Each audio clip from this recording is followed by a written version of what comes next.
কাঁঠাল এমন একটা ফল যার কাঁচা অবস্থায় আমরা যখন খাই সেটাকে এঁচোড় বলি, এবং সেটা খেতেও খুব ভালো লাগে, সে নিরামিষেই হোক আর আমিষ করেই হোক। আবার পাকলে পারে ওটা ফল হিসাবেও আমরা খাই। এদিকে ওর যে বীজটা থাকে সেই বীজটাকেও আমরা সবজি হিসাবে খেয়ে থাকি। আজকে সেই বীজ দিয়েই আমি ওলের ডাঁটিটা রান্না করব, তোমাদের সাথে সেটা শেয়ার করছি। চলো দেখতে থাকো। কাঁচা লঙ্কা চিড়ে আর কাঁঠালের আটিগুলো আমি ফাটিয়ে তেলের পরে দিয়ে দিচ্ছি। বন্ধুরা, তোমরা কি আমার মতন এরকম কাঁঠালের যে বীজ সেই বা অনেকে আটি বলে সেটা দিয়ে সবজি হিসাবে খেতে বা ভাজা খেতে, অনেকে ভাজা খায় ডালের সাথে, আমি তো ওলের ডাঁটির সাথে খেতে খুব ভালোবাসি, বা ঘ্যাটকোল ডাঁটির সাথেও খেতে ভালোবাসি। আমার মতন কে এই রকম সবজি রান্না করো একটু কমেন্টে জানিও, আর কে কে খেতে ভালোবাসো সেটাও জানিও। আমি তোমাদের এই কমেন্টের আশায় থাকলাম। আর বলো তোমরা কেমন আছো। প্রচণ্ড গরম, প্রচণ্ড গরম। গরমে যে কে কেমন আছে বোঝাই যাচ্ছে না। আমি ভীষণ খারাপ আছি গরমে, একটুও ভালো নেই। কারণ গরমকালটা আমার ভালোই লাগে না, শীতকাল আমার কাছে খুব প্রিয়।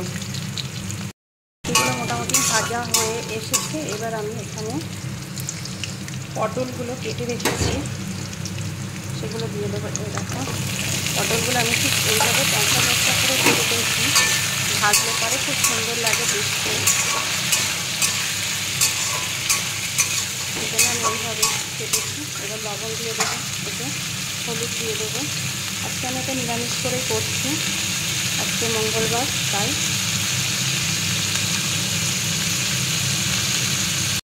এবার হলুদ দিয়ে দিলাম, আমি ভাজা ভাজা করে দেবো এবার এটাকে।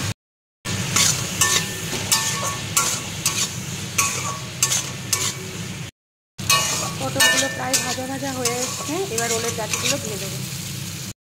ওলের ডাঁটি আমি সেদ্ধ করে রেখেছিলাম, সেদ্ধ করার সময় আমি লবণ হলুদ কিছুই দিয়েছিলাম না।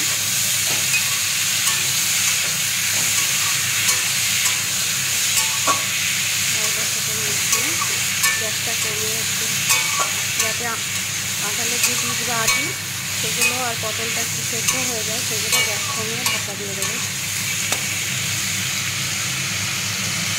এটা ভাজা ভাজা হয়ে গেছে। এবার আমি একটু সাদা সর্ষে বেটে নিয়ে এই যে একটু দিয়ে দিলাম, দিয়ে একটু চিনি দিয়ে দেবো স্বাদের ব্যালেন্সের জন্য।